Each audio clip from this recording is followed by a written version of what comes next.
오늘 하나님께서 우리에게 주신 말씀 신약성경 요한복음 3장 16절로 17절까지의 말씀입니다. 함께 한 목소리로 합독하시겠습니다. 하나님이 세상을 이처럼 사랑하사 독생자를 주셨으니 이는 그를 믿는 자마다 멸망하지 않고 영생을 얻게 하려 하심이라. 하나님이 그 아들을 세상에 보내신 것은 세상을 심판하려 하심이 아니요 그로 말미암아 세상이 구원을 받게 하려 하심이라. 아멘. 오늘 우리가 읽은 말씀은 우리가 너무나도 잘 아는 말씀입니다. 많은 사람들이요 성경에 대해서 굉장히 많이 궁금해합니다. 그런데 이 궁금해하는 만큼은 또 알려고 하지는 않습니다. 혹시 전 세계적으로 가장 많이 팔리고 있는 책, 또 이제까지 가장 많이 팔린 책이 어떤 책인지 아세요? 성경책이요. 성경책이요. 그러면 또 그만큼 많이 팔렸지만 많이 읽히지 않는 책이 또 어떤 책인지 아세요? 성경책. 성경책입니다. 아이러니지요. 그쵸? 가장 많이 팔리고 있고 가장 많이 팔렸는데 그만큼 또 많이 읽히지 않고 있는 책이 바로 이 성경책이라고 하는 것입니다. 어째서 이런 일들이 일어나는 걸까요? 무엇이 원인이고 무엇이 문제일까요? 원인을 알면 문제가 해결될까요? 혹시 구원받는 것도 또 천국에 가는 것도 모두 성경 시험을 통과해야만 한다면 어떤 일이 벌어지겠습니까? 난리가 나겠죠? 성경 학원이 생기고 과외를 받고 이 성경을 알려고 지식을 습득하려고 아주 그냥 목숨을 걸고 사람들이 돈을 투자하고 시간을 투자하고 난리가 날 겁니다. 저 같은 목사 또 전도사님들 아주 인기가 많아질 거예요. 몸값이 마구마구 올라갈 거예요. 어떤 사람들이? 많이 알고 잘 가르치는 사람들이. 그렇죠? 그런데요, 사실은 성경에 대해서 잘 몰라도 괜찮습니다. 천국에 가고 구원받는 데에는 전혀 문제가 되지 않습니다. 그럼 언제 문제가 되느냐? 언제 문제가 될까요? 그리스도인으로서 그리스도인답게 사는 데 있어서는 성경에 대해서 모른다면 문제가 생기게 됩니다. 한번 생각을 해봅시다.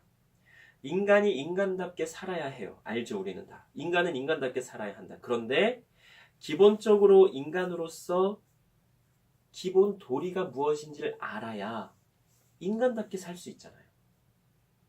아무데나 가서 화장실 일 보고 아무데나 가서 사람들 때리고 죽이고 이거는 기본 도리로서 인간으로서는 해서는 안 된다는 거 알고 있잖아요. 남의 물건 함부로 훔치면 안 되는 거, 뭐 그런 건 인간의 기본 도리라는 걸 우리가 알아요. 어떻게 알아요? 배워서 알아요. 또 스스로 이건 인간으로서 해도 되나 안 되나 생각함으로써 알게 되는 것입니다. 인간으로서 해도 되는 일, 해서는 안 되는 일, 이 분별을 분명히 하는 사람을 보고 우리는 저 사람 참 인간다워. 그래요. 하지만 그런 분별을 잘 못하는 사람을 뭐라 그래요? 인간 같지도 않은. 저걸 인간이라고. 우리가 이렇게 이야기를 하게 됩니다. 그러면 그리스도인이라고 하는데 그리스도인으로서 어떻게 살아야 되는지를 몰라요. 그리스도인답게 또 해야 되는 일, 해서는 안 되는 일, 이것에 대해서 몰라요. 그러면 그리스도인이라고 우리가 과연 말할 수 있는 걸까요? 물론 그럼에도 우리는 그리스도인입니다라고 고백을 할 수 있어요. 무엇으로? 믿음으로. 내가 하나님을 믿는 그 믿음으로 나는 그리스도인입니다 라고 고백은 할 수 있어요. 하지만 그리스도인답게 사는 방법은 알지 못하는 경우가 또 있다라고 하는 것입니다. 왜 모를까요? 성경을 읽지 않아서. 주일 예배 때 읽는 성경 혹은 뭐 듣는 말씀 이것 가지고는 부족합니다. 솔직히 부족해요. 하지만 그리스도인이라고 하는 데는 전혀 문제가 되지 않습니다. 그 문제가 되지 않는 것은 언제인가? 바로 나 혼자일 때. 나 혼자일 때는 문제가 되지 않아요. 그런데 누군가와 함께 하게 되면 그때부터는 문제가 된다고 하는 것입니다. 기독교는요, 혼자서 돌을 닦는 종교가 아니에요. 저 깊은 산골짜기 들어가서 혼자서 이렇게 돌을 닦고 수련하고 뭐 말씀 읽고 기도하고 찬양하고, 물론 그것도 해야 되지만 그렇게만 사는 종교가 기독교가 아니라고 하는 거예요. 기독교는 사람들과 함께 하는 종교이고 또 사람들에게 널리 알려야 하는 종교가 바로 기독교라고 하는 것입니다. 우리 예수님께서 말씀하셨어요. 마태복음 28장 19절로 20절 말씀에 뭐라고 말씀하셨느냐? 너희는 가서 모든 민족을 제자로 삼아 아버지와 아들과 성령의 이름으로 세례를 베풀고 내가 너희에게 분부한 모든 것을 가르쳐 지키게 하라. 볼지어다 내가 세상 끝날까지 너희와 항상 함께 있으리라. 우리 예수님께서 우리에게 이렇게 명령하셨어요. 이렇게 말씀하셨어요. 그래서 우리는 전해야 하는 의무도 있고 권리도 있는 것입니다. 그리스도인에게는 이것이 의무이고 권리예요. 복음이신 예수님을 전하는 것. 이렇게 우리가 그리스도인으로서 우리의 의무와 권리를 행사하기 위해서 우리는 성경에 대해서 알아야 하고요. 또 하나님에 대해서도 알아야 합니다. 그리고 그리스도인으로서 어떻게 살아야 되는지도 알아야 되고, 그리스도인은 어떤 사람이 그리스도인인지에 대해서도 알아야 합니다. 무엇을 통해서요? 말씀을 통해서요. 질문을 한번 드려보겠습니다. 마태복음과 누가복음에 예수님의 탄생과 관련된 말씀이 나옵니다. 그렇죠? 마태복음에는 누가 예수님께 경배하러 왔다 그래요? 태어났을 때. 동방박사. 누가복음에는 누가 예수님께 경배하러 왔다 그래요? 나. 그렇죠. 대부분은요, 동방박사가 경배했다라는 것은 잘 알아요. 그런데 목자들이 경배했다라고 하는 것은 잘 모르거나 까먹어요. 왜? 목자들과 관련된 것은 잘 이야기하지 않고 동방박사 세 사람인지 몇 사람인지도 모르는데 예물이 세 개라고 해서 세 사람이라고 우리는 못을 바꾸서 말씀을 전하고 듣고 그렇게 해요. 하지만 동방박사들이 와서 예수님께 드린 예물이 세 가지이지 세 사람은 아닐 수도 있어요. 몇 명인지 몰라요. 어쨌든 대부분 성탄절 맞이에서는 다 동방박사 이야기들만 하는 경우가 대부분입니다. 그래서 우리가 이 말씀을 읽으면서 궁금해하거나 의문을 갖지 못하는 때가 많아요. 왜? 생각해봐요. 예수님이 태어나셨을 때 분명히 마태복음에는 동방박사들이 경배하러 왔다고 했어요. 그런데 누가복음은 양떼를 지키던 목자들이 예수님 태어나신 것을 알고 예수님께 경배하러 왔다고 천사들이 알려준 그대로 또 경배하면서 그 이야기들을 다 합니다. 그러면 좀 이상하다는 생각 들지 않으세요? 그죠? 왜 다르지? 왜 마태복음은 동방박사 이야기만 나오고 누가복음에는 목자들의 이야기만 나오지? 왜 내가 경배하러 갔는 이야기는 안 나오지? 네가 경배를 못했죠. 2000년 전에. 했어요. 2000년 전에 예수님께서 태어나셨으니까요. 그러면 왜 다른가? 그리고 정말 다른가? 우리가 이것을 좀 말씀을 통해서 좀 생각을 해보면 좋겠습니다. 그런데 그러려면 각 복음서, 4개의 복음서의 특징을 조금은 알아야 돼요. 마태복음은 어떤 특징이 있는가? 먼저 마태복음을 좀 보면 마태복음이 기록된 그 목적은 유대인들, 그리고 유대계 그 그리스도인들을 대상으로 쓰여진 책이 바로 마태복음입니다. 또 마태복음에는 구약의 예수님에 관련된 예언의 말씀들이 성취된 것이 많이 나타나 있고요. 예수님께서 하신 말씀들이 참 많이 기록되어 있는 말씀이 마태복음입니다. 그래서 마태복음 하면 예수님의 5개의 설교, 말씀, 뭐 이런 게 또 이렇게 기억이 되곤 해요. 그리고 마가복음은 이방 기독교인들을 대상으로 쓰여졌다고 하는데요. 특별히 로마에 살고 있는 기독교인들을 위해서 쓰여졌다고 합니다. 왜냐하면 이 당시에 그 로마 황제가 이 그리스도인들을 굉장히 핍박하는 상황이어서 순교를 굉장히 많이 당하고 있는 상황이었다고 합니다. 그래서 이들을 위해서 쓰여진 게 마가복음이고, 또 누가복음은 뭐 이방 기독교인들과 데오빌로 각하라고 하는 로마의 관료 중에 한 사람인 데오빌로 각하에게 그 보내지기 위해서 쓰여진 것이 바로 누가복음입니다. 누가가 쓴 건데 데오빌로 각하에게 이 1장 한 3절인가 2절에 나와요. 데오빌로 각하에게 뭐 써 보내는 것이 뭐 이렇게 맞다고 생각해서 좋겠다고 생각해서 썼다라고 하는 게. 그리고 누가복음은 다른 복음서와 조금 다르게 여인들, 어린아이들, 병들고 소외된 많은 사람들에 대한 이야기가 나오는 그 복음서가 바로 누가복음입니다. 그리고 요한복음은 4개의 복음서 중에 조금 성격이 다릅니다. 마태, 마가, 누가복음은 공관복음이라고 해서 공통된 관점을 가지고 예수님의 탄생부터 예수님의 사역을 조금은 이렇게 순서대로 기록을 했다라고 한다면, 요한복음은 그렇지 않아요.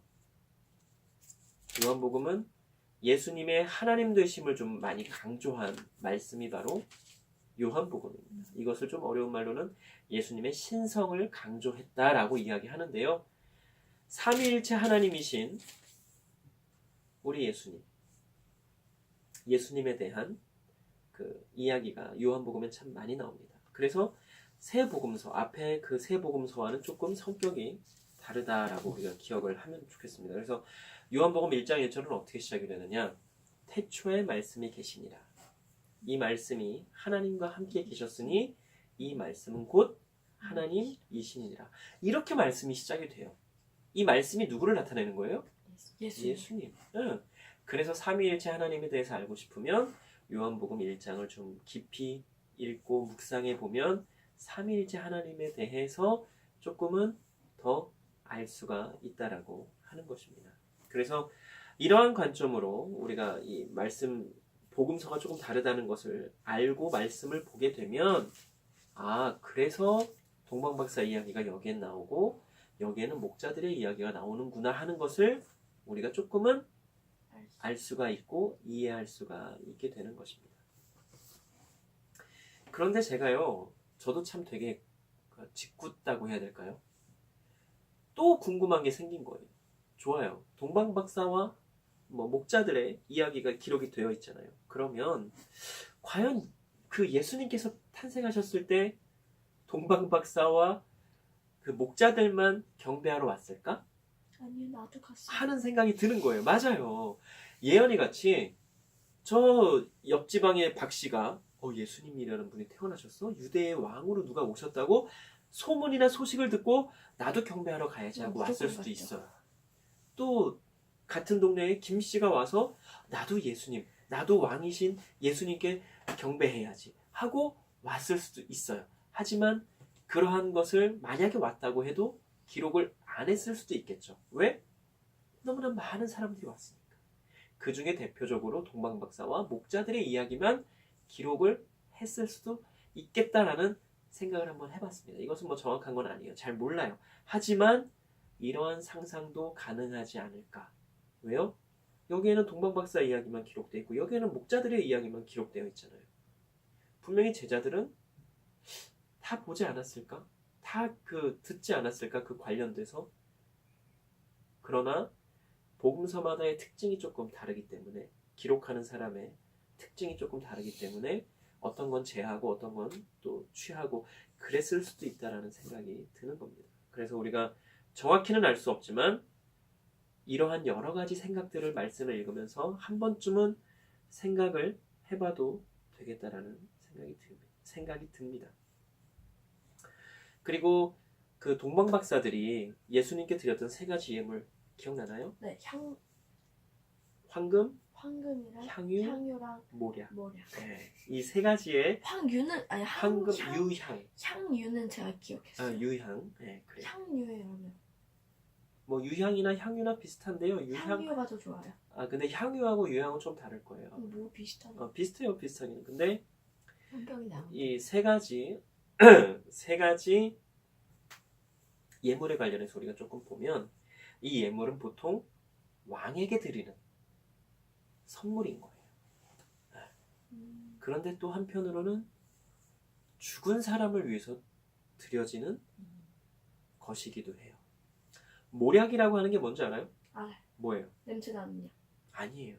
맞는데. 모략은요, 죽은 사람에게 바르는 약품이라고 생각하면 돼요. 그래서 그 방부제로도 사용이 되고요. 특히 미라를 만들 때 미라. 그 왜 미라. TV나 이런 데서 보잖아요. 미라 왜 이렇게 관 안에 파라오 그 이렇게 이집트의 미라 바르면은- 바르면 뭐라 그래야 될까요? 썩지 않고 방부제 역할을 하니까 사람의 형체가 그래도 좀 많이 보존되도록 하는 역할을 하는 게 바로 모략이라고 하는 거죠. 미라는 누구를 미라로 만들어요? 뭐 김씨, 박씨 아무나 미라로 만들어요? 아니죠. 왕. 매우 중요한 사람. 왕. 그래서 이집트의 뭐 그런 무덤을 파보면 왕들을 미라로 만든 경우가 굉장히 많다라고 하는 걸 우리가 알 수가 있어요. 그래서 모략은 그렇게 사용되는 거고 유향은 맞아요. 향유하고 비슷한 거예요. 향을 내는 거죠. 그런데 이 유향이 또 부와 권력을 또 나타내기도 한다고 합니다. 그러니까 아무나 이 향유를 가지고 있을 수가 없어요. 왜? 워낙에 귀하고 워낙에 비쌌기 때문에. 그래서 왜 그 마리아라고 하는 사람이 예수님 발에 향유를 붓고 자기 머리를 막 닦을 때 가룟 유다가 뭐라 그래요? 머리로 향유를 닦았다고. 그때 가룟 유다가 뭐라 그래요? 이 비싼 걸 예수님 발에 붓는 이걸 팔아다가 가난한 사람들에게 나눠주면 얼마나 많은 사람들이 혜택을 받는.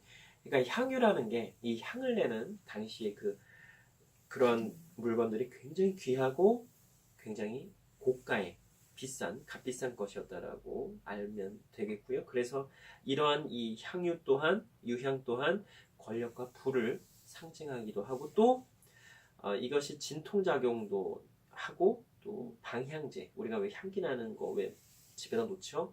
그런 것처럼 또 사용도 되었다라고 합니다. 그리고 황금은 뭐 따로 말씀을 드리지 않아도 우리가 너무나 잘 알죠. 황금. 금을 싫어하는 사람들은 세상에 없어요. 나는 금이 싫어 하는 사람들은 글쎄요. 아직 못 봤습니다. 그래서 이 황금 또한 부귀영화, 권력과 부를 나타내는 게 바로 황금이다라고 하는 것을 우리가 알고 있죠. 그런데 그러면 동방 박사들이 왜 이러한 예물을 예수님께 드렸는지 우리는 알 방법이 없어요. 왜 요 세 가지만 드렸을까? 왜 요 세 가지를 예수님께 예물로 드렸을까? 비례를 본 거예요. 그러나 이 예물들이 왕에게 드려지는 것이라는 것을 우리는 이제는 알고 있습니다. 그리고 또 죽은 자에게 사용되는 것이라는 것 또한 우리는 알고 있습니다. 그러면 동방 박사들이 예수님께 드렸던 이 예물은 어떠한 것을 예표하는 예물이기도 합니다. 어떠한 것이요? 예수님께서 왕 되심과 죽으실 것을 예표하는 예물이기도 한 것입니다. 동방 박사들은 이미 알고 있었을지도 몰라요. 왕으로 오신 예수님께서 죽으실 것이라는 것을 저도 알고 있었어요. 그것을 맞아요. 우리도 알고 있죠. 그래서 저는 한편으로는 예수님께서 이 땅에 오심이 한편으로는 굉장히 기쁘고 감사하지만 또 한편으로는 참 많이 죄송하고 마음 아프기도 해요. 계속해서 이야기하지만 이 땅에 죽기 위해서 태어나는 악이 있습니까? 없어요. 어떤 아기들도 죽기 위해서 태어나는 아기는 없어요. 이 세상에 딱 한 명, 딱 한 분. 예수님. 아기 예수님. 우리 예수님께서만 이 땅에 죽기 위해서 태어나셨다라고 하는 것입니다. 그래서 저는 성탄절이라고 하면 솔직히 막 기쁘지는 않아요. 언젠가부터 예수님께서는 죽기 위해서 태어나셨는데 왜 우리는 이렇게 기뻐하지? 물론 우리가 예수님으로 인해서 구원받고 모든 죄를 용서받은 것은 기뻐할 일이 맞아요. 하지만 예수님을 더 깊이 생각해보면 또 하나님을 생각해보면 너무나 마음이 아픈 거예요.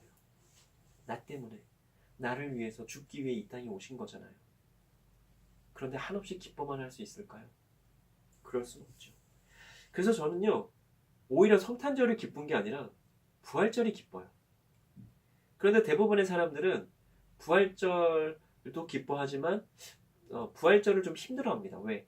사순절과 고난주간이라고 하는 부활절 전에 한 40일, 한 50일에서 40일 정도 되는 그 기간이 너무나 힘들기 때문에 사람들이 빨리 부활절이 지나갔으면 좋겠다. 뭐 빨리 사순절이 지나갔으면 좋겠다. 이렇게 생각을 하는 경우가 많아요. 그런데 저는요, 오히려 사순절이나 고난주간이 그렇게 힘들지 않아요. 왜? 부활절이 있잖아요. 죽으시고 부활하신 예수님께서 계시기 때문에, 부활이 있기 때문에 전혀 힘들거나 고통스럽지가 않은 거예요. 그런데 사람들은 신기하게도 그때 너무나 고통스러워하고 너무나 힘들어해요. 저는 잘 모르겠어요. 오히려 그때가 저는 더 기쁜데. 네. 사람마다 좀 다른 겁니다. 하지만 저는 언젠가부터 그렇게 바뀌기 시작했어요. 저도 처음에는 성탄절이 막 기쁘고 뭐 사순절 고난주간이 굉장히 힘들었죠. 네. 그런데 언젠가부터 아닌데 성탄절이 오히려 막 기쁜 날이 아니고 오히려 부활절이 막 기쁜 날인데 네, 그런 생각을 하게 되었습니다. 이 땅에 죽기 위해 태어나는 아기는 없습니다. 그러나 우리 예수님만은 죽기 위해서 이 땅에 태어나셨습니다. 그리고 우리는 원래는 뭐 12월 25일이 예수님께서 태어나신 날이 아니지만 이 날을 예수님께서 태어나신 날로 정해서 기념하면서 기억하고 또 여러 가지 행사들을 하면서 지내고 있습니다.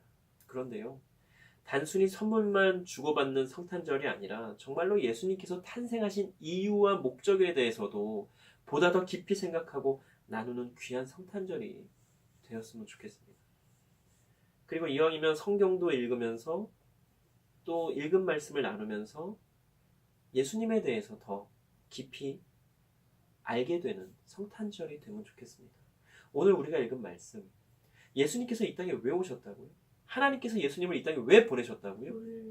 우리를 위해, 우리를 살리시기 위해, 우리를 구원하시기 위해 하나님께서는 예수님을 이 땅에 보내셨다라고 하는 것입니다.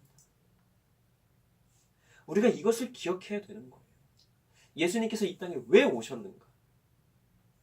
그저 선물 전하고 나누고 와 빨간 날이다, 와 크리스마스다 이렇게 지낼 게 아니라 예수님께서 왜 이 땅에 오셨는지 성탄절의 참된 의미를 이제는 우리가 더 깊이 생각하고 더 감사하고 그로 인해서 기뻐해야 된다라고 하는 것입니다.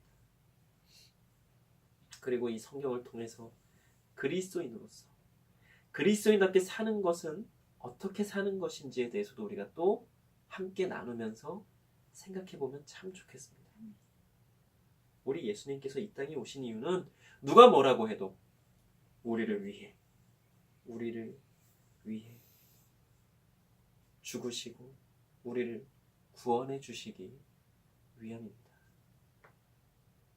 이것을 기억하는 성탄절이 되기를 간절히 소망합니다. 기도 드리시겠습니다. 사랑과 은혜의 하나님, 참으로 감사합니다.